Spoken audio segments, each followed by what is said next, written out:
महिलेला चिरडून मद्यधुंद वाहनधारकाने अनेकांना केले गंभीर जखमी। घटना सीसीटीव्हीत कैद।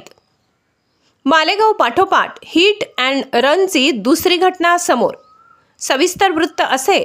जळगाव 19 जून सायंकाळी 8 वाजेच्या सुमारास एका मद्यधुंद अवस्थेत असणाऱ्या वाहन चालकाने रस्त्यावरून जाणाऱ्या एका महिलेस भरधाव वेगात दिलेल्या धडकेत अक्षरशः त्या महिलेचा चिरडून मृत्यू झाला। हा बहादर एवढ्यावरच न थांबता रस्त्याने येईल त्या वाहनांना धडका देत त्याने पळ काढला। स्थानिक नागरिकांच्या मदतीने महिलेस उपचारासाठी इस्पितळात दाखल केले, मात्र डॉक्टरांनी त्यांना मयत घोषित केले आहे। या संदर्भातील नागरिकांनी पोलीस प्रशासनाला माहिती दिली असता सीसीटीव्हीच्या आधारे या वाहनधारकाचा शोध घेत पोलिसांनी त्याला अटक केली आहे। रात्री उशिरापर्यंत गुन्हा दाखल होण्याचे काम सुरू होते।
न्यूजसाठी वृत्त संकलन विभाग, जळगाव।